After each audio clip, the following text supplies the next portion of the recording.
لنا إنك أنت العليم الحكيم ولا حول ولا قوة إلا بالله العلي العظيم لا حول ولا قوة إلا بالله العلي العظيم لا حول ولا قوة إلا بالله العلي العظيم. Dan maaf yang dirahmati Allah, syukur dan kita panjatkan kepada Allah Subhanahu wa Ta'ala di atas keinginan dan pilihan yang kita dapat bersama-sama pada malam ini, insya-Allah, untuk kita sementara kita menunggu masuk ke waktu Aisyah dengan kita mendalami ilmu pengetahuan berkaitan dengan agama yang tidak ada di Islam ini. Di sini muslimat yang dirahmati Allah, sebagaimana agama-agama yang lain yang wujud dalam dunia ini, mereka juga mempunyai rumah-rumah ibadah masing-masing.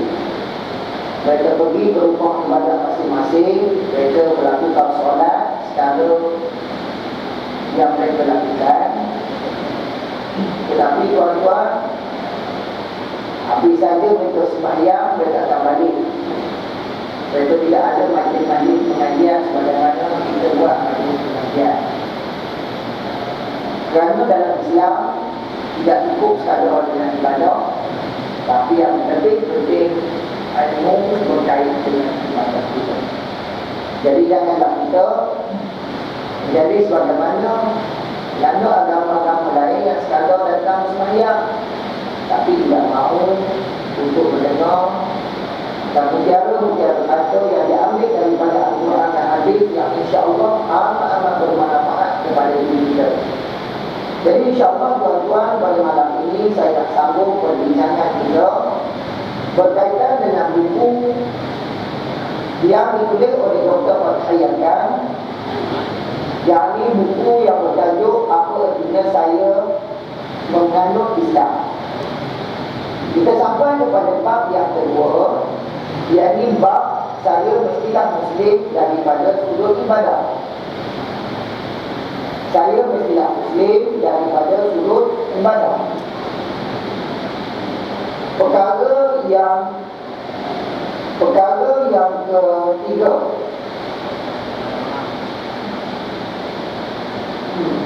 perkara yang keempat,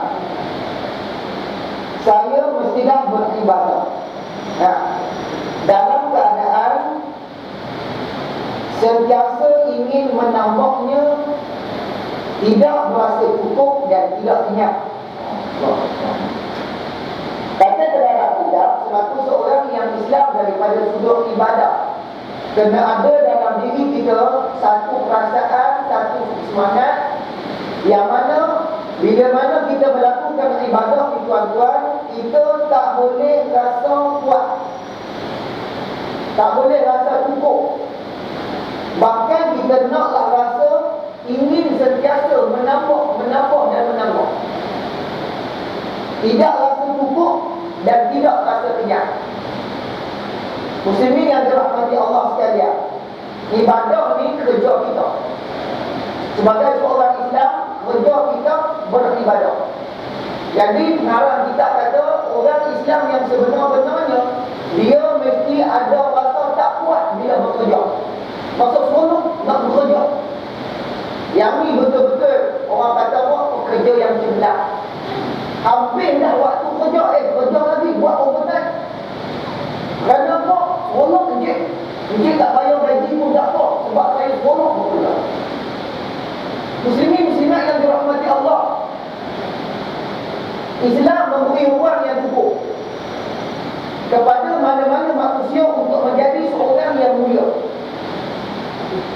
Mulia yang bukan kita dapat kerana bila lahir saja kita dah mulia.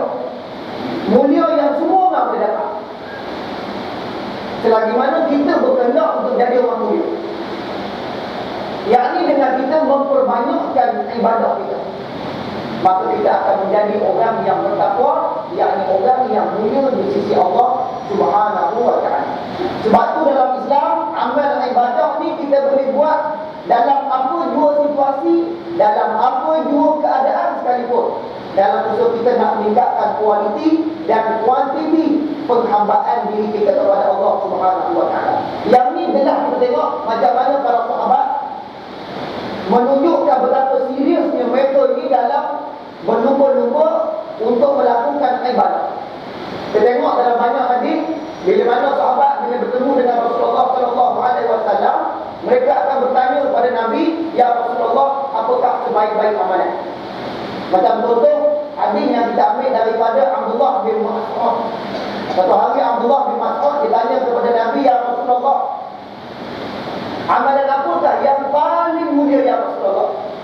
Maka jawab Rasulullah sallallahu alaihi wasallam, "Solat tepat pada waktu." Ini amalan yang paling mulia. Kalau maghrib masuk 7.30, habis iqamah, lebih kurang 7.40, kita makan. Apa lagi ya Rasulullah? Tanya Abdullah bin Mas'ud. Maka Nabi menjawab, "Kamu melakukan kebaktian kepada kedua ibu kamu." Apa lagi ya Rasulullah? Tanya Abdullah bin Mas'ud. Maka jawab Nabi, "Jihad pada jalan Allah." Kemudian Nabi dia kata Abdullah bin Mas'ud, "Kalaulah aku tanya Nabi, nescaya Rasulullah akan beritahu lagi apakah amalan-amalan." Kita nak melihat di sini tuan-tuan betapa ilmunya, semangat obsesnya para sahabat. Bila jumpa dengan Nabi, "Ya Rasulullah, apa yang baik kali aku boleh buat?" Semayang tepat pada waktu. "Nabi ya Rasulullah, aku tak buat apa lagi? Aku dah semayang tepat pada waktu." Berbuat baik pada kedua waktu. "Nabi ya Rasulullah, aku nak buat apa lagi?" Pergi berjihad dengan Allah.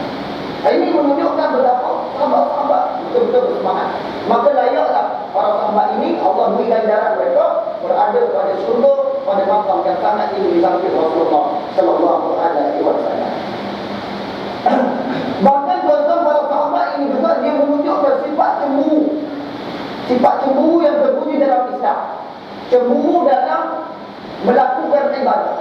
Sehingga kan ahli sufah bila mana melihat para sahabat yang lebih mewah, yang ada harta, mereka boleh buat bermacam-macam ibadah. Sehingga kan ada ibadah yang mereka rasa mereka tak boleh buat. Satu hari Abu Dhar tanya kepada Rasulullah sallallahu alaihi wasallam, "Ya Rasulullah, sesungguhnya," dia kata, "sahabat-sahabat yang Allah beri kepada mereka kekayaan, mereka boleh dapat banyak pahala. Mereka boleh solat macam mana kami solat, tak cia. Mereka boleh berpuasa sebagaimana kami berpuasa. Tapi dalam bab sedekah, kami tak mampu nak lawan dengan mereka ya Rasulullah. Mereka banyak harta, mereka boleh wakaf, mereka boleh infak, mereka boleh beri sedekah. Kami tak boleh lawan ya Rasulullah. Macam mana ni Rasulullah? Macam mana kami nak bersaing dengan mereka?" Ini serius sahabat. Dia jealous, dia mengadu dengan Nabi. "Allah ya Rasulullah, lalu mana kami nak buat? Kami tak nak nanti nampak mereka jauh tinggalkan kami." Cemburu yang bukan menjatuhkan, cemburu nak bersaing, nak sama-sama elak. Maka kata Rasulullah untuk menenangkan hati sahabat yang Allah tak beri rezeki yang banyak sebagaimana yang senang. Kata Nabi, "Bukankah ada di sisi kamu untuk kamu bersedekah? Sebenarnya kamu ada benda untuk kamu sedekah. Ada kata bukankah tasbih itu sedekah? Tahmid itu sedekah. Tahlil itu sedekah. Menyuruh orang berbuat baik dan mencegah orang melakukan kemungkaran adalah sedekah. Hatta kamu berjima dengan isteri kamu pun Allah kira sedekah." Dan sama-sama tak ada alasan untuk kita kata tak boleh buat. Tapi ada boleh. Asal kamu, kalau kita tak ada duit, sama tak ada duit. Subhanallah, subhanallah, subhanallah. Tahmid, alhamdulillah, alhamdulillah, Allah kira sebagai pahala sedekah. Tahlil, la ilaha illallah, Allah kira sedekah. Ajak orang buat baik, kita bersedekah menggunakan tenaga, menggunakan buah fikiran. Allah kata, Nabi kata sebagai satu bentuk sedekah. Hatta perbuatan kita berjimat pada isteri kita pun sedekah. Apa seperti dari Allah berjimat dengan isteri pun sedekah. Sini yang dirahmati Allah sekalian. Lagi kata pengarah kita, saya perlu menghampirkan diri kepada Allah. Saya perlu, yakni kita semua sebagai seorang yang beriman, perlu menghampirkan diri kepada Allah dengan memperbanyakkan amalan-amalan sunat sebagai menyahut seruan Allah Subhanahu wa taala. Dalam surah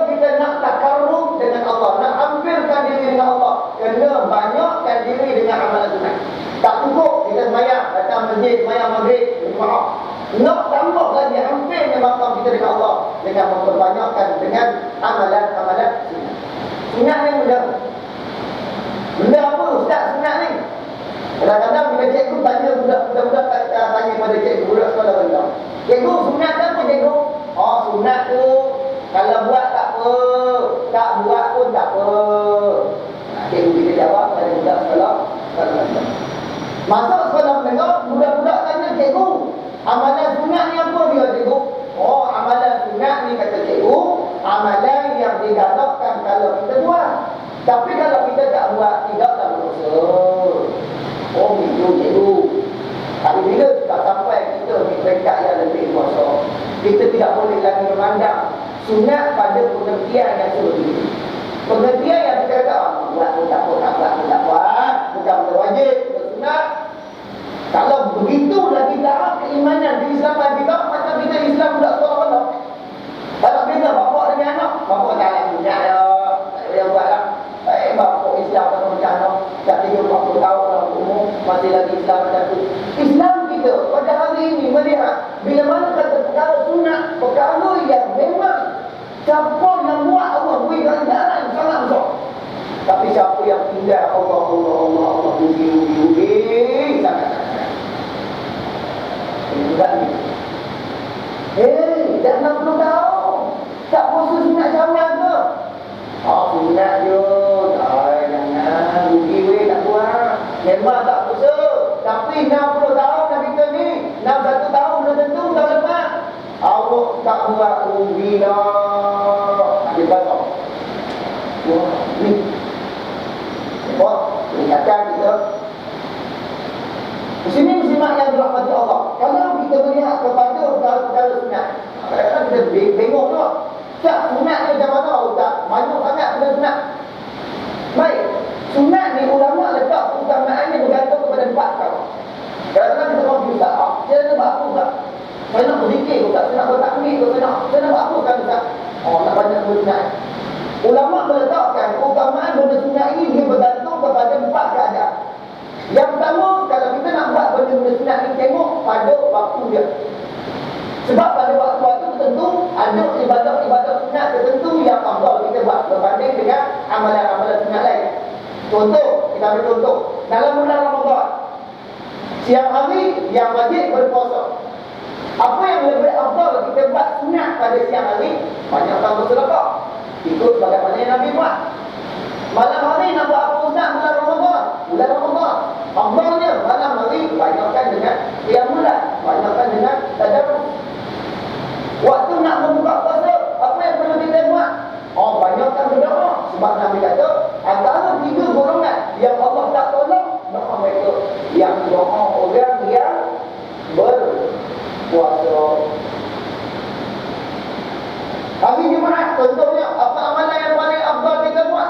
Baca surah Al-Kahfi. Tengok pada waktu. Yang kedua tuan-tuan, kata ulama, tengok pada tempat. Nak buat benda sunat ni tengok pada tempat. Kalau di masjid contohnya, afdal kita sembahyang di mana? Sembahyang fardu. Kalau sembahyang sunat, afdalnya di mana? Afdalnya di rumah. Lebih afdal kita sembahyang di rumah. Rumah kadang-kadang kita bimbang. Balik rumah kadang Allah, anak kita dah peluk, kita dah ayah, apa, dah lupa buat siap-siap berat. Tapi Nabi kata, la taj'alu buyutakum qubur. Jangan kamu jadikan rumah-rumah kamu macam lubang kubur. Sunyi. Rumah kita tak ada sembahyang, rumah kita tak ada tadarus, rumah kita tak ada baca Quran, tak ada qiyam bulan. Jangan Nabi kata. Jadi sebab itu Nabi tidak menunjukkan betapa kerap ni Nabi bersembahyang sunat di masjid, kerana Nabi bimbang menjadi ikutan kepada umat. Nabi banyak dengan sembahyang sunat di mana? Di rumah. Ada orang tetap. Yang ketiga, kata ulama, tengok pada jenis ibadah. Tengok pada keutamaan.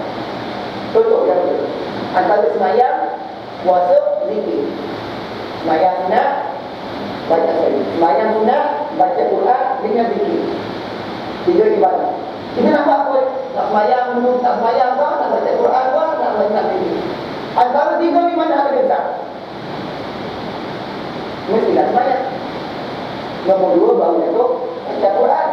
Nombor 3 baru jatuh zikir. Sebab apa? Sebab dalam sembahyang ada baca Quran, ada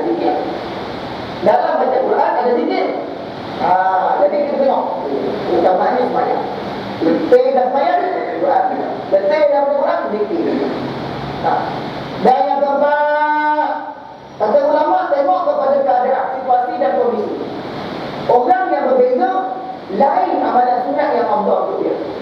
Contoh, orang kaya, mana lebih afdal? Orang kaya banyak semayang hajat, semayang sunat dengan orang kaya yang bersedekah, mana lebih afdal? Sedekah. Amalan sunat bagi orang kaya, sedekah itu lebih besar daripada dia melakukan qiyamullah saja. Orang yang berilmu, orang yang ada ilmu, menyampaikan ilmu ni tu lebih besar daripada dia duduk bertahalluq, duduk berkhalwat, duduk berzikir. Orang yang jadi pemimpin, daripada dia bersemayam tahajud, daripada dia baca Quran, daripada dia semayang sunat, lebih afdal dia berjumpa dengan rakyat, menyelesaikan urusan-urusan rakyat. Itu lebih afdal. Sebab apa? Bergantung kepada kondisi, situasi, keadaan. Baik, muslimin yang dirahmati Allah, firman Allah Subhanahu wa ta'ala dalam sebuah hadis kursi, panjang ni ya, man adali waliyan faqad azantuhu bil haqq wa ma taqarraba ilayya 'abdi bi syai'in ahabbu ilayya mimma aftaratuhu alayh wa ma yazalu 'abdi yataqarrabu ilayya bin nawafil hatta uhibbah fa idza ahbabtuhu kuntu sam'ahu alladhi yasma'u bih wa basarahu alladhi yubsiru bih wa yadahu allati yabtisu biha wa rijluhu allati yamshi biha wa in sa'alani la'utiyannahu wa la in ista'azani la'u'idannahu wa ma taraddadtu an syai'in ana fa'iluhu taraddudi an nafsi 'abdil mu'minin yakrahul mauta wa akrahul masa'atu. Rawahul Bukhari. Sabda Rasulullah, firman Allah Subhanahu wa ta'ala yang diusia, man 'ada li waliyan faqad azantu bil harb. Barang siapa, Nabi kata, yang menyakiti waliku, maka sesungguhnya aku mengisytiharkan perang ke atas dia. Nabi kata, Allah Subhanahu wa ta'ala berfirman, kata Allah, barang siapa yang menyakiti walimu, sesungguhnya aku isytiharkan perang kepada dia. Allah Maha Baik. Siapa yang mengacau, mengganggu atau menyakiti wali-wali Allah? Siapa dia? Wali yang anda faham je pak? Wali ni ustaz, orang ada keramat tak? Dia boleh jalan ke ayam, dia boleh duduk atas pucuk nyok, dia ni macam-macam. Allah beri pada dia karamah. Wali ni tuan-tuan, masuk wali ni dalam bahasa Arab bermaksud qarib, dekat, hampir. Waliun artinya orang yang hampir dengan Allah Subhanahu wa ta'ala. Atau lebih mudah, wali maksudnya orang yang jadi kekasih Allah. Orang yang jadi kekasih Allah. Orang yang dekat dengan mana? Sebab dia banyak bertakarruf dengan Allah dengan dia melakukan amal-amal soleh. Kalau menurut Imam An-Nawawi dalam membahaskan tentang pengertian wali ini, kata Imam Nawawi, sebenarnya semua orang mukmin adalah wali Allah. Semua orang beriman adalah wali Allah. Kita ni adalah wali Allah. Sebab tu kita tak boleh menyakiti orang-orang yang beriman, orang yang hebat tunjukkan isi Allah. Sebab apa? Sebab adalah baca orang tu, aku istiharkan bukan. Tak boleh lah, ulama lah tuan-tuan, kami maklum gila di kalangan kita hari ini. Yang ada zaman Nabi kita ini, yang paling hebat sekali ulama. Jangan duk kata lebih kurang, jangan duk sakitkan hati ulama, jangan duk lawan ulama tanpa ada suara ini. Kerana kita sengaja menempat nak istiharkan perang dengan Allah Subhanahu wa ta'ala. Tuan-tuan, Imam Nawawi ni dia mengambil pengertian bahawa wali ni semua orang beriman berdasarkan satu hadis di mana Umar bin Khattab radhiyallahu anhu pernah berdialog dengan Rasulullah sallallahu alaihi wasallam. Nabi sallallahu alaihi wasallam telah memberitahu kepada Sayyidina Umar bin Khattab, kata Nabi, pada hari akhirat esok para nabi dan para syuhada merasa cemburu pada satu golongan hamba Allah yang mana pada hari akhirat esok kedudukan mereka ini sangat tinggi di sisi Allah, padahal mereka ini bukan Nabi. Hari kiamat itu Nabi dan para sahabat syuhada cemburu dengan satu golongan manusia ini yang Allah beri dengan martabat yang tinggi, duduk sama tinggi dengan para Nabi. Oh, siapa dia ni? Dia ni bukan Nabi, tapi dapat kedudukan yang sangat mulia. Lantas Umar bertanya kepada Nabi, ya Rasulullah, siapakah orang itu? Maka Nabi jawab, orang itu ialah satu kaum di mana mereka saling mengasihi antara satu sama lain, bukan kerana keturunan, bukan kerana darah daging, tapi kerana Allah Subhanahu wa ta'ala. Mereka yang satu kaum yang saling mengasihi sesama mereka semata-mata kerana Allah, bertemu dan berpisah kerana Allah. Salah satu daripada 7 golongan yang Allah naum pada hari mahsyar di bawah naungan Arab. Bertemu dan berpisah kerana Allah, kasih dia kerana Allah, bukan kerana silaturahim atau kerana harta. Baik pada apa? Oh, orang kaya hari ini tak baik dengan dia, tertiap-tertiap dapat kita juga itu. Tak malam no. Kita baik dengan orang sebab orang kaya. Nabi kata barang siapa yang hormat orang itu kerana kekayaan dia, hilang 23 agama. Rosok lebih daripada separuh agama. Ada apa baik? Kata orang kaya, oh jangan manai, oi, dia tu datuk, oh. Tapi baik dengan dia kerana Allah. Kata Nabi lagi demi Allah, sesungguhnya wajah orang ini pada hari kiamat bercahaya-cahaya, dan mereka akan memiliki beberapa mimbar yang bercahaya. Mereka ini tidak akan takut di saat manusia lain takut. Orang tengok, oh takut azab Allah, tapi mereka tak takut, dan mereka ini tidak akan sedih di saat orang lain sedih. Lantas Nabi Muhammad SAW membacakan ayat yang ke-62 dan 63 surah Yunus, firman Allah Subhanahu wa ta'ala, ala inna awliya Allah la khaufun alaihim wa la hum yahzanun allazina amanu wa kanu yattaqun. Sesungguhnya para wali Allah itu la khaufun alaihim, pada hari kiamat tidak ada ketakutan pada dia. Di saat orang lain semua takut, dia tak takut. Pasal apa? Allah dah basyir dia dengan berita-berita yang indah, janji-janji indah. Benarlah janji Allah. Wala hum yahzanun, dia tak bersedih dah. Kalau tadi orang lain menyesal, ya Allah menyesal, tak ada menyesal ke semua. Siapa dia? Allah kata allazina amanu, mereka ini orang-orang yang beriman, wa kanu yattaqun, dan orang ini ialah orang-orang yang bertakwa, sentiasa bertakwa. Jadi kita nampak di sini berdasarkan pada ayat ini, benarlah apa yang dikatakan oleh Imam An-Nawawi dalam mendefinisikan maksud wali, yakni orang yang beriman dan bertakwa. Sebab itu tuan-tuan, wali Allah dan dia sangat tinggi. Siapa yang menentang wali Allah, menentang orang beriman, berarti dia beristimewa tak berat dengan Allah Subhanahu wa ta'ala. Sambung lagi ayat ini kata, wa ma taqarraba ilayya 'abdi bi syai'in, tidaklah hamba-Ku mendekatiku dengan sesuatu pekerjaan yang lebih ahabbu ilayya, yang lebih aku sukai, mimma taraktu alaihi, melainkan dengan perkara-perkara yang aku fardukan ke atas dia. Ya Allah, muslimin yang dirahmati Allah, Allah berkata apa dia? Hamba Allah ni yang paling Allah sayang, yang hamba yang mendekatkan diri dengan melakukan amal-amal yang difardukan oleh Allah. Apa dia? Amalan-amalan yang wajib, kerana yang wajib itu merupakan asas, yang sunat itu binaan. Wajib tu dia punya foundation. Nak buat apa jua binaan, mesti foundation dia kena kukuh. Ini hak wajib tak buat, hak sunat yang dipulur-pulurkan. Yang bulan Ramadan, semayang tak, puasa tak, semayang terawih, Masya Allah.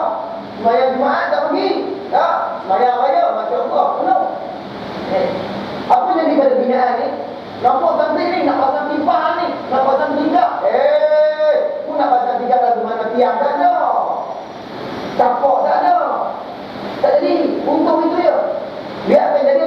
lombok sambok.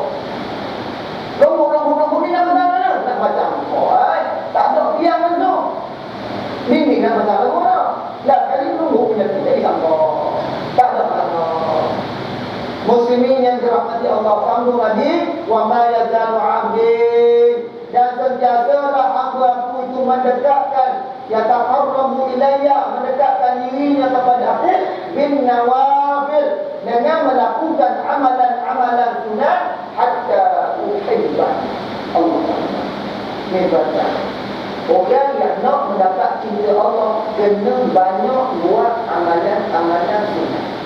Kerana amalan sunatlah yang mendekatkan diri kita, yang meletakkan diri kita ni tuan-tuan istimewa pada pandangan Allah Subhanahu wa taala. Melazimi dengan ibadat-ibadat sunat sehingga sampai kepada tahap kita rasakan, kita sendiri merasakan seolah-olah benda itu dah jadi wajib pada kita. Kalau tak puasa ini, tak sedap.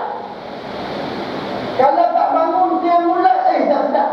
Kalau tak baca Quran hari ini 10 muka surat, rasa tak sedap. Macam apa? Kita dah merutinkan perkara tersebut dalam hidup kita. Ini sampai ke tahap ini. Inilah orang yang Allah kata dia hampir kepada Aku dengan melakukan ibadah-ibadah sunat. Fa'idha ahbabtu, maka apabila dia sudah sampai kepada tahap Aku cinta kepada dia, pada waktu itu kata Allah, Akulah yang menjadi pendengarannya, yang mana ia mendengar dengannya, dan menjadi penglihatannya, yang mana ia melihat dengannya, dan tangannya, yang mana ia menampar dengannya, dan kakinya yang dia berjalan dengannya. Allah ini kita faham ke kawan salah faham Allah. Bila kita sampai tempat jadi wali, Allah dengan diri kita bersatu. Dan dia ni hadis kursi ni, Allah kata tangan aku ni bukan yang buat, Allah yang buat. Bunuh orang apa? Apa? Allah yang bunuh kamu. Apa yang keluar daripada mulut aku ni bukan lagi kata-kata aku, tetapi sudah jadi kalam Allah. Macam tu. Macam apa? Kosong yang kita salah faham. Maksud di sini tuan-tuan, kita ambil penjelasan yang diambil daripada ulama yang ini Fudal bin Iyad dalam menerangkan tentang hadis kursi ini, bila mana Allah kata mata aku merupakan penglihatan dia, telinga aku merupakan pendengaran dia. Apa maksud dia? Kata Fudal bin Iyad dalam membahaskan kepada hadis ini, Fudal bin Iyad kata adalah dusta orang yang mendakwa dirinya cinta kepada Allah tetapi tidur daripada Aku. Daripada Allah maksudnya. Bukankah setiap orang yang sedang dilamun cinta, ini kadang-kadang orang suka kata, saya sayang Allah, saya cinta Allah, satu-satu saya sayang Allah. Ini sayang Allah. Betul tak? Sudah lihat ini dusta. Orang yang bercakap dia sayang pada Allah, tapi pada hakikatnya dia tidur. Dia tak mau bersama-sama dengan Allah. Kita tuan-tuan kalau dapat bersama dengan orang sayang, takkan dia nak tidur? Jumpa orang yang sayang, contohlah, jumpa orang yang sayang, ada masa 15 minit jumpa, takkan nak tidur. Mesti kita nak sembang, nak tengok muka dia, nak cakap dengan dia, nak tengok apa berita, nak berbual sedar dengan dia. Itu orang bercinta. Mau betul? Ini unang dia datang rumah, dia tidur. Unang dia datang tidur lagi. Ya, dia orang ni nak kahwin tak dengan dia ni. Tak dia orang. Betul tak kita dia ni. Baik, kata Fudal bin Iyad, sedangkan orang yang sedang dilamun cinta itu sangat suka kalau sentiasa berkata, yakni bersemi-semian dengan kekasihnya. Inilah Aku, yakni Allah, yang sentiasa memerhatikan kekasih-kekasihku. Sesungguhnya mereka telah menjelmakan Aku dalam pandangan mereka. Berdialog dengan Aku seolah-olah Aku menyaksikan, Aku.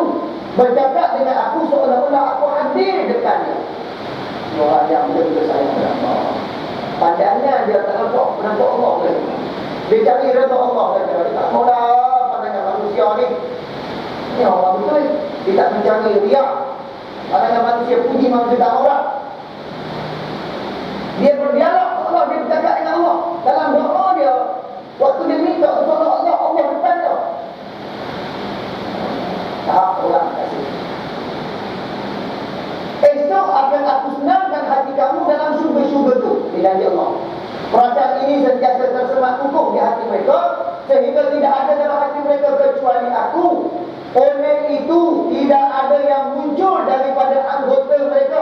melainkan selaras dengan dan sesuai dengan apa yang ada di dalam hati mereka. Berarti apa dia tuan-tuan? Orang yang sedang dicintai oleh Allah Subhanahu wa taala sentiasa berada di bawah naungan Allah. Dia baca sikit takak ayat-ayat macam biar ni. Maksud dia apa dia? Orang yang Allah masukkan di sini waliullah ni, orang ini sentiasa berada di bawah naungan Allah sehingga kan gerak-geri mereka, percakapan mereka, perbuatan mereka, tingkah laku mereka adalah perbuatan yang diredai oleh Allah Subhanahu wa taala. Allah jaga. Allah halang dia daripada buat benda jahat. Dia bukan maksum dia. Dia bukan maksum, tapi Allah detikkan dia, Allah sekat dia daripada nak melakukan benda-benda yang bercanggah daripada kehendak Allah Subhanahu wa taala. Tuan-tuan, orang tak sebegini tuan-tuan kata waliullah ni tuan-tuan. Apa yang berlaku antara dia dengan Tuhan kata itu merupakan rahsia antara dia dengan Allah. Tak siapa akan tahu betapa eratnya dan dia rasa betapa dekatnya Allah, betapa hebatnya naungan dan penjagaan Allah bagi kita. Ini merupakan rahsia antara dia dengan Allah. Maksudnya kalau masing-masing tahu lah, ya Allah, saya akan kamu berhati ya Allah. Bila kita buat amal sunat ni tuan-tuan, kita akan dapat rasa. Begitu hampirnya kita dengan Allah, dan kita akan dapat rasa betapa Allah mengawasi dan menjaga diri kita sebagai Allah. Baik. Ada lagi? Baik. Dalam ayat lagi apa dia Allah kata? Dan sesungguhnya jika orang ini meminta kepada aku, nescaya aku akan beri kepada dia. Memanglah tuan-tuan, orang yang sebegini, orang yang hampir dengan Allah, permohonan mereka adalah begitu dekat dengan Allah untuk dikabulkan segala permintaan. Bagaimana firman Allah, walahum darus salam 'inda rabbihim wa huwa waliyuhum bima kanu ya'malun. Allah menyediakan tempat yang dinamakan sebagai darus salam, tempat tinggal yang amat sejahtera, yakni syurga di sisi Allah, kerana mereka ini merupakan waliullah disebabkan amal-amal soleh yang mereka buat sewaktu mereka hidup akan turun.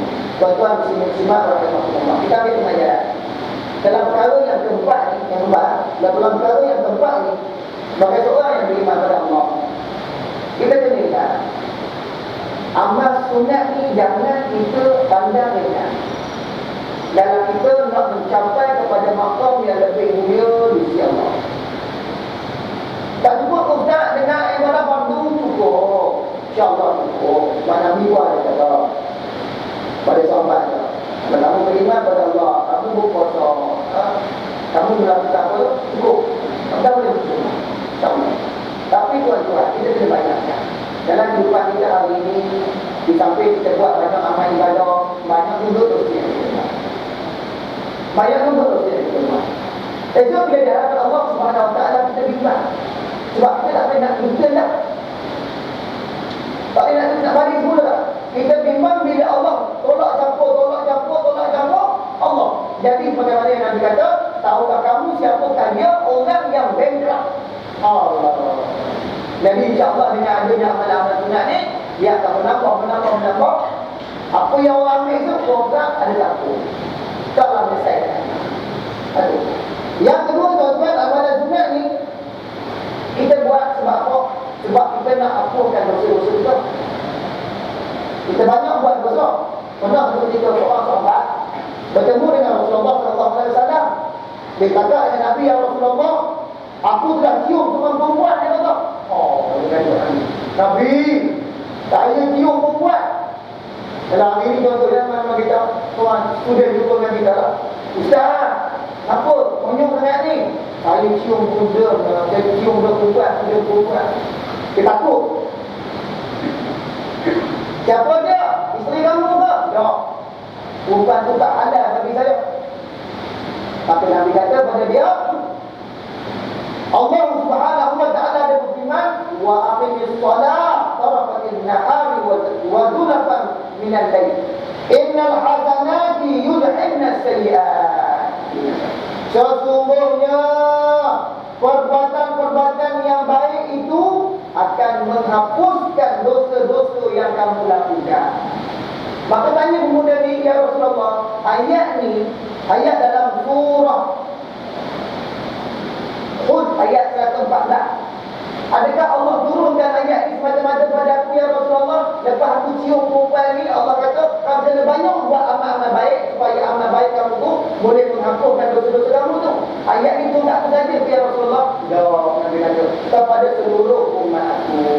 Maknanya apa dia tuan-tuan? Dalam banyak dosa yang kita buat, banyak duduk amal-amal soleh, amal-amal sunat yang kita buat, supaya dengan amal sunat tadi menghapuskan dosa-dosa kita. Baik, insya-Allah. Dan seterusnya, mengapa perlu banyak buat sembahyang sunat? Contohnya bagi menampung kekurangan dalam ibadah orang. Ayat maghrib tadi, berbanyak kita punya kekurangan. Nak tampung macam mana? Dengan amalan-amalan sunat yang kita buat, insya-Allah. Yang seterusnya, ambil sikit lagi. Yang kelima, betul? Saya mestilah mengambil berat tentang ibadah qiyamul lail. Cakap tentang ibadah qiyamul lail pula. Qiyamul lail apa dia? Bangun malam, tak tidur lah, kencing ke, tengok bola ke, dia qiyamul lail lah. Tapi yang dimaksudkan dengan sini, yang dimaksudkan dengan qiyamul lail di sini, bukan bangun tengok bola, bukan bangun ada kucing dada. Cuk, kucing dada. Bangun sekejap lah. Itu bukan dia mulai. Yang dimaksudkan dengan sini adalah orang yang melakukan ibadah untuk menghidupkan malam hari. Baik, kadang-kadang kita terkeliru dengan qiyam mulai. Tak, qiyam mulai nak buat apa? Tak, dah bangun dah, nak buat apa? Apa yang kita nak buat bila kita qiyam mulai? Nak semayang apa tak? Semayang banyak tak? Semayang sunat. Apa ni? Taubat ke? Semayang sunat hajat ke? Semayang sunat witir ke? Semayang sunat apa? Jangan buat ni. Apa yang Nabi buat? Nabi buat semayang tahajud ni tuan-tuan. Nabi buat qiyam mulai ni tuan-tuan. Nabi semayang sunat tahajud. Itu yang paling asal. Kalau tengok dalam qiyam mulai Nabi, qiyam mulai termasuk dalam 7 ibadah harian, sunnah harian Nabi. 7 sunnah harian Nabi, salah satunya tidak qiyam mulai. Kata Aisyah radhiyallahu anha, ketika mana Nabi bangun untuk qiyam mulai, Nabi sebelum tidur, lepas Aisyah, Nabi akan sembahyang witir tidur. Lepas tu Nabi bangun, Nabi buat sembahyang tahajud 2 rakaat. 2 rakaat sekejap ya. Sembahyang sunat lah. Yang sekejap sembahyang fardu. Tak pula kalau dimaafkan boleh baca panjang-panjang. Nabi marah. Nabi pernah warning.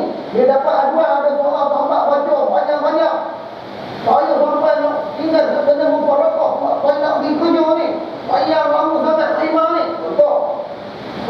Surah Baqarah dekat kamu. Mu nak baca panjang-panjang, mu baca surah. Bangun tengah malam, bayang sunat. Tahajud wala 2 rakaat, boleh balas 4 jam. 4 jam boleh. Rakaat pertama surah Baqarah. Ambil rokok, bangun pula. Rokok lama-lama. 20 minit rokok dia. Tidak. Sujud semajam. Pasal dia sunat, tak kacau kan? Itu hak paling rendah, hak paling besar.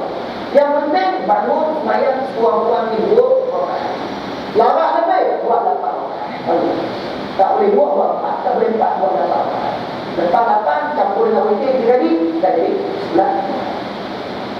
Firman Allah Subhanahu wa taala, wa minal laili fatahajjab bihi nafilatan lak asa an yab'athallahu rabbuka maqaman mahmuda. Dan bangunlah pada sebahagian daripada waktu malam serta dirikanlah sembahyang tahajud padanya, sebagaimana salat tambahan bagimu, semoga Tuhanmu bangkitkan dan menempatkanmu pada hari kiamat di tempat yang terpuji. Ayat yang ke-79 surah Al-Isra. Muslimin yang dirahmati Allah Subhanahu wa taala.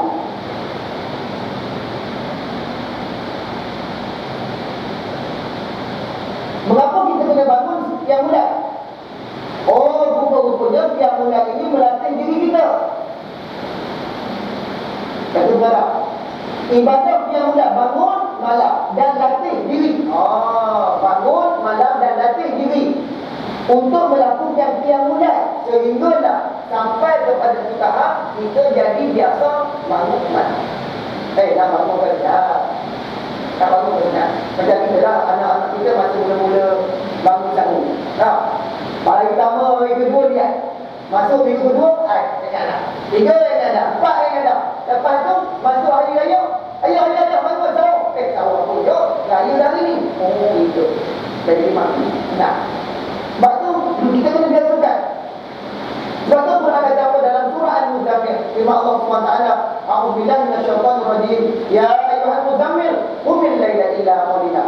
Orang yang muslimun, bangunlah kamu pada waktu malam walaupun seketika. Nisfahu, separuh. Awil kusmihu qalila. Kalau tak boleh separuh pun, sebahagian sikit pun cukuplah. A'udzubillahi alaihi. Hendaklah atau kurang lagi. Waratilul Qur'ana tartila. Hendaklah kamu membaca Al-Quran dengan tertil. Waratilul Qur'ana tartila. Dan bacalah Quran. Bangun malam tu, waktu tu Allah suruh baca Quran dengan tertil.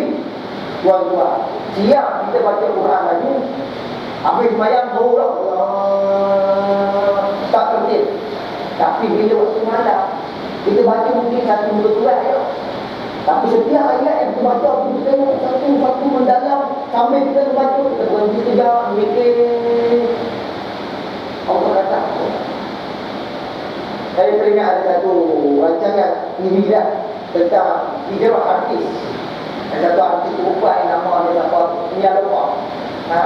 Nia Lopa. Cik Nia Lopa. Etikos sedang Nia Lopa. Hati baru. Sebelum ni dia tidak berhijab lah. Dia tanya macam mana? Dia kata saya rasa tak tenang hati saya. Saya ambil keputusan untuk baca Quran. Saya nak tengok apa Tuhan nak beri jawapan. Macam mana saya nak tenangkan hati saya. Dia kata saya bangun, saya buka Quran. Ya Allah, berikan aku jawapan. Macam mana apa yang aku buat, jiwa aku tak tenang. Dia kata, aku buka Quran secara random. Buka. Buka ni tuan-tuan. Kita rasa ni kita buka, sebenarnya nak buat design. Baca ayat Allah. Buat dalam malam ni baca ayat Allah. Kita boleh. Tidak boleh baca ayat tu. Cantik penuh surah An-Nur. Ayat suruh perempuan jaga pandangan dan jaga aurat. Dia baca ayat tu, ya Allah. Allah cakap, Allah jawab apa yang dia minta, berpandukan kepada ayat itu. Tapi kita baca malamlah kita baca Quran. Inna sanulqi 'alaika qawlan syadida. Dengan kita bangun malam itu akan meringankan beban. Sebab Allah membebankan dengan kita qawlan syadida. Ayat Quran ni tuan-tuan, Allah datangkan dengan perintah yang banyak. Tuan-tuan, banyak tuan-tuan tanggungjawab yang kita nak pikul hari ni sampai kita tak mampu. Kita tak mampu nak jadi seorang individu yang baik, tak mampu nak jadi seorang ayah, seorang suami yang baik, jadi seorang pekerja, seorang pemimpin yang baik. Pasal apa? Berat ni Allah tanggungjawab, berat ni Allah cabaran yang perlu aku atasi. Kenapa kamu tak mampu nak buat? Ya Allah, macam mana sahabat-sahabat dulu boleh buat? Macam mana Nabi boleh buat? Ni dia komik dia tuan-tuan. Qiyamul Lail. Saya cakap ni tak kira ya. Kita rasa gemuk lah. Kenapa? Anak-anak Allah diberilah. Kenapa? Macam-macam masalah. Kita rasa tak kuat. Jawapan dia, obat dia bangun. Sebab Allah kata, Inna sanulqi 'alaika qawlan syadida. Inna nasi'atal lail ya ashaddu wad'an wa aqwam qila. Kenapa Allah kata sebenarnya bila kamu bangun di waktu malam, kamu bersemayam di waktu malam, kamu beribadah di waktu malam, lebih kuat kesannya. Ashadda wad'an, kuat kesannya kepada jiwa kamu. Macam kita buat semayang siap pun buat semayang, siap pun baca Quran, tapi kesan itu tak kuat macam mana kita buat waktu malam. Kita nak cerita ni tuan-tuan, benda ni macam kita jual ubat lah. Ubat ni bagus, berat. Tapi kalau kita main dulu, bagus tak bagus.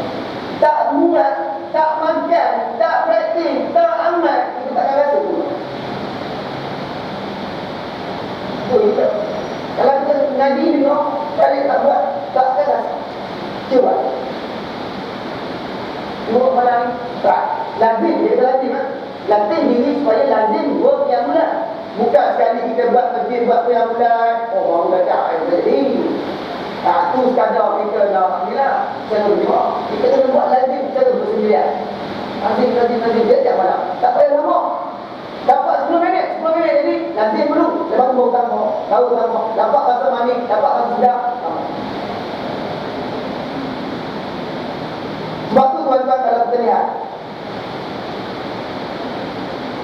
sewaktu Khalid Al-Walid nak letak barisan pertama, saf pertama dalam peperangan, dia tak ambil orang yang tak bangun qiyamul. Tak. Dia tak ambil sahabat orang yang tak bangun malam. Sebab apa?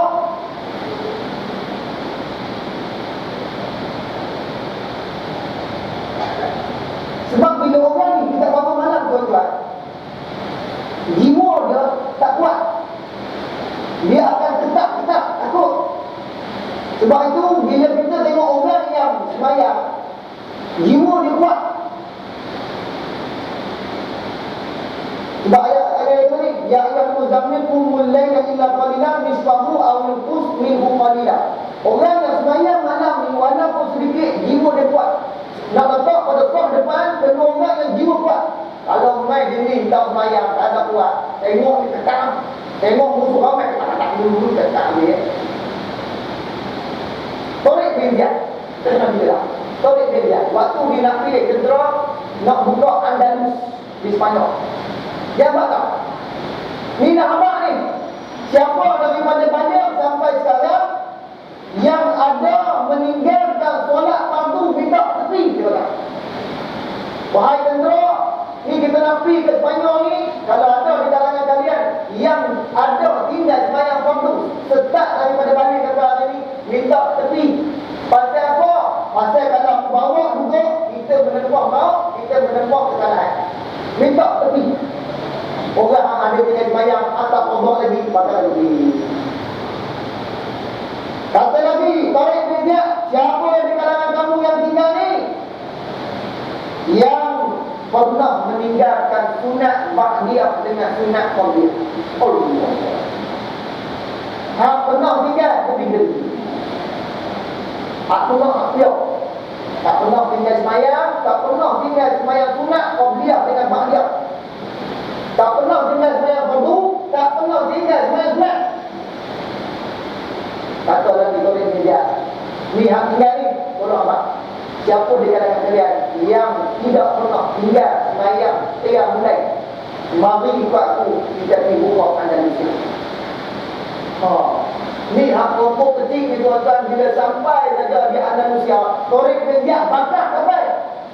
Bakar. Hei, mana kau bakar? Torik bin Ziyad tak apa. Ampun, jangan merasa nak balik dah. Sekarang yang dua je. Sama ada kita dapat buka Andalusia ataupun kita mati syahid. Dua. Kalau ada apa yang mula, buat fikir nak balik. Nampak macam nak kalau, peringat terbini. Kacau. Yang ni tak nak balik dah. Mati dah. Kalau hidup, benar tu je. Boleh beza. Dia pun tak masalah. Mana dia belok? Kami tak apa hati, kami tak mau, kami nak balik, kami nak protes. Tak ada protes. Ini jadi apa ni? Lepas tu kadang-kadang orang yang dah biasa ditarbiahkan, biasa diterapkan dengan ni, tak ada masalah.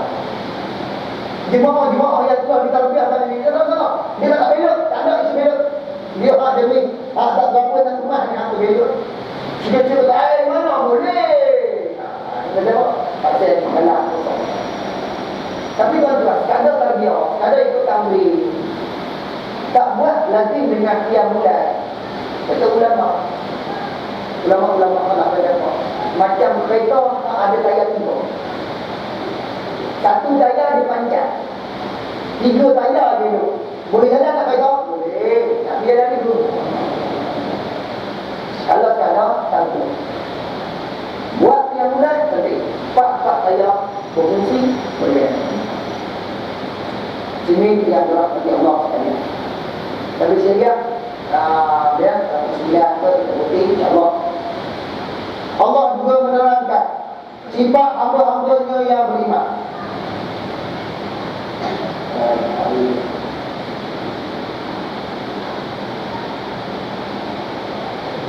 Allah juga menerangkan sifat hamba-hambanya yang beriman di dalam firman-Nya, inna nazi'ata kanu qalilan minal laili ma yahja'un wa bil ashari hum yastaghfirun. Hamba-hambaku yang beriman ini mereka sedikit sahaja daripada waktu malamnya tidur, dan di akhir malamnya mereka bangun memohon keampunan kepada Allah Subhanahu wa ta'ala. Firman Allah yang seterusnya, tuan-tuan, tatajafa junubuhum 'anil madaji'i yad'una rabbahum khawfan wa tama'an wa mimma razaqnahum yunfiqun. Lambung mereka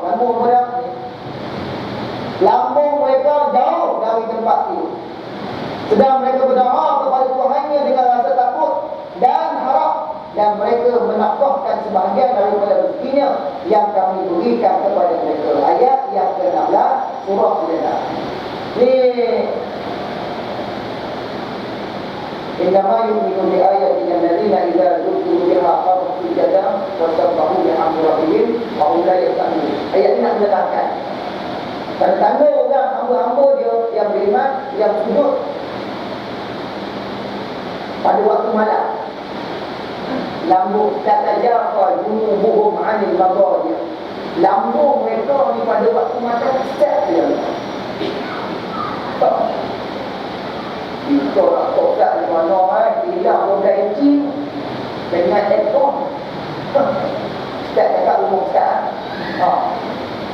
Macam mana nak bangun dia? Dah semua dah.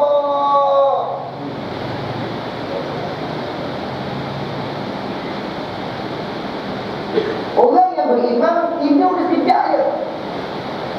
Sebab kita ni hidup kita kat dunia ni bukan tidur, main tak? Bukan untuk main, bukan untuk seronok, bukan untuk kerja-kerja kita kan kita buat 8 jam, 10 jam lagi. Itu semua sebenarnya core business kita beribadah. Solid core business kita amalan fardu. Apa itu kita bekerja tu cari nafkah untuk beli makanan, cari rezeki. Makanan berapa? Untuk beli tenaga. Tenaga untuk apa? Untuk beribadah. Tidur untuk apa? Untuk rehat seketika, dapat kembali tenaga, bijak balik. Kenapa? Dapat bijak, kerja balik, ibadah balik. Main untuk apa? Untuk exercise, dapat fizikal yang kuat. Kenapa nak fizikal yang kuat? Kerana nak beribadah. Hidup, mari makan, cari makan. Tolong. Allah benarkan, tapi bukan matlamat kita. Kita 24 jam kalau main nak tolong, nak main, nak tidur, nak bergerak. Macam, tuan-tuan, benda ni semua macam sambal, pedas. Kalau tak ada, tak sedap. Kena ada. Tapi tak boleh banyak kacang. Bila banyak kacang, orang makan nasi, kita makan sambal kacang. Hidup. Makan sambal kacang. Nasi goreng sambal kacang, asalnya nasi yang digoreng dengan sambal kacang. Nasi goreng cili padi, bukan makan cili padi. Ini kita makan macam makan cili padi. Banyak kepada perkara yang tak sepatutnya kita buat. Muslimat yang dirahmati Allah sekalian, saya ambil beberapa hadis lain. Hadis lain yang kita nak baca yang menceritakan tentang kelebihan qiyamul lail. Daripada Abi Hurairah radhiyallahu anhu bahwasanya Rasulullah sallallahu alaihi wasallam telah bersabda, Allah merahmati orang yang bangun pada waktu malam dan mengejutkan isterinya untuk sembahyang. Jika isterinya payah sedar, ia merengiskan air di wajahnya.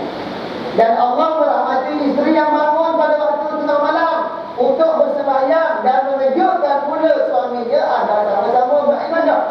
Jika suaminya enggan bangun, yakni dia nak bangun, maka renjihlah air di wajah air kalian. Allah sayang orang lain. Bangun jangan bangun seorang.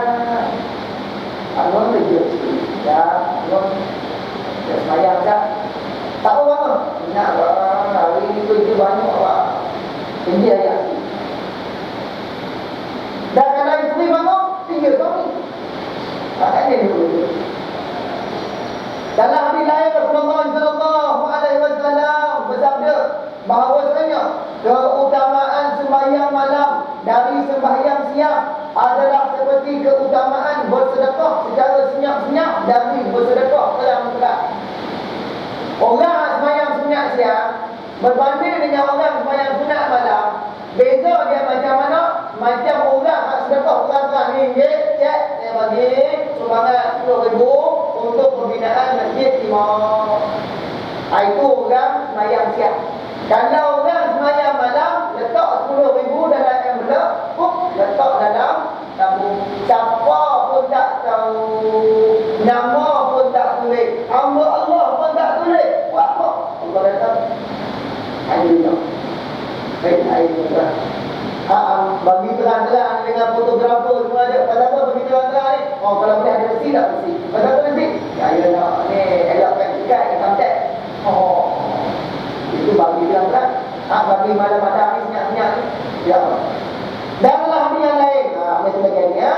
Sahal bin Sa'ad radhiyallahu anhu menerangkan, pada satu ketika Jibril datang menemui Rasulullah sambil mengingatkan beliau, wahai Muhammad, hiduplah semaumu, namun engkau pasti mati. Berbuatlah apa sahaja sekehendakmu, sesungguhnya perbuatanmu akan dibalas.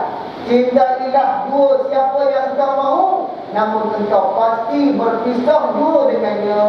Ketahuilah bahawa kemuliaan seseorang mukmin itu pada sembahyang malam, dan kehormatan, yakni harga diri seorang mukmin itu dengan tidak meminta-minta kepada orang lain. Jibril pun kesal pada Nabi. Kamu nak buat apa saja buat, tapi ingat, kesal pada Nabi supaya apa? Bukan beri warning pada Nabi, suruh Nabi warning pada kita. Nabi abad pada kita, apa nak buat apa? Buat. Tapi ingat, setiap amal kita Allah akan bersalah. Ampun nak cinta siapa? Cintalah. Tapi ingat, sampai masa kamu pasti akan berpisah dengan orang. Mulianya kamu di sisi Allah Subhanahu wa ta'ala dengan kamu bersembahyang malam. Dan hormatnya kamu, tingginya maruah kamu dengan kamu tidak meminta-minta pada orang lain. Ni tak tolong sikit boleh tak? Pasal apa? Tak, memang kata kerja di PWSP lah. Ni saya ni ada masalah fikir, belum tolong orang. Saya tak tolong orang saja. Banyak benar kebal. Pergi mana pun kebal. Pergi jabat pun nak bayar bil. Panggil kawan tu, Mat. Aku nak bayar bil ni. Tolong bayar. Allah. Tak mudah macam tu pun nak suruh orang tolong. Ia nak kebal aku. Orang pandang dia. Dan hati. Orang pandang mudah kita. Kita pada ibadah. Sebenarnya orang tak suka. Tak macam lain. Kita tolong. Yang amal yang baca dia. Baca mulia kita. Jangan kita minta-minta dengan orang.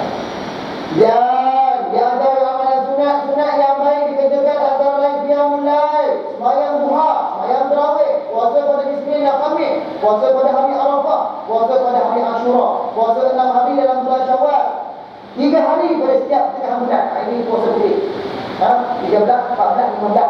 Dan beriktikaf dalam masjid. Itu di antara saranan-saranan yang diberikan oleh Dr. Bakariakan dalam kita nak memperbanyakkan amalan-amalan sunat dan kita insya-Allah. Jadi saya rangkum dulu pertemuan kita pada malam ini, dapat kita simpulkan dua perkara yang dinyatakan. Yang pertama, dalam hidup kita ni tuan-tuan, kena ada semangat nak buat amal soleh. Kena ada semangat nak buat amal-amal sunat. Rasa tak pernah cukup, tak pernah kenyang macam orang belajar. Tengok orang belajar baca buku, lagi dia baca, lagi dia rasa bodoh, lagi dia baca, lagi dia nak tahu. Tak pernah buat. Yang kedua, lazimkan diri dengan qiyam bulan. Kerana itu merupakan tonik kekuatan orang Islam dalam menghadapi apa juga cabaran. Kita rasa lemah, bangkit dah semayang. Tapi ingat, jangan buat waktu susah je. Waktu serabut, bangkit semayang. Bila dah lapang, tak buat semayang. Tak boleh. Sebab benda ni, dia bukannya ubat painkiller. Oh, bila sakit pun makan tak. Benda ni kena lazim dalam diri kita. Mampu dia sebati, insyaAllah kita boleh jadi orang yang boleh berjalan dengan baik dalam keadaan masyarakat yang penuh insyaAllah pada hari ini. Kalau kita buat, lazimkan pula pada isteri kita. Bila isteri kita buat, lazimkan pula pada anak-anak kita. Pilihlah mana-mana pun anak kita, insyaAllah dia akan selamat. Sebab apa? Dalam mana kita, insyaAllah. Saya mohon ampun dan maaf atas penyampaian. Dua perkara saya beritahu dalam rekod tingkat ni. Saya yang baik pada Allah. Yang lemah diri saya, kita akan sambung pula pada minggu bulan hadapan. Habiskan dalam bab ibadahnya dua perkara lagi, iaitu yang ke-6 kena selalu baca Quran, dan yang ke-7 maksudnya kita kena banyak berdoa. Dua ni kita akan ambilkan dalam bulan hadapan. Kemudian kita akan masuk pula dalam bab akhlak Muslim daripada itu akhlak. Wabillahi taufiq wal hidayah. Wassalam.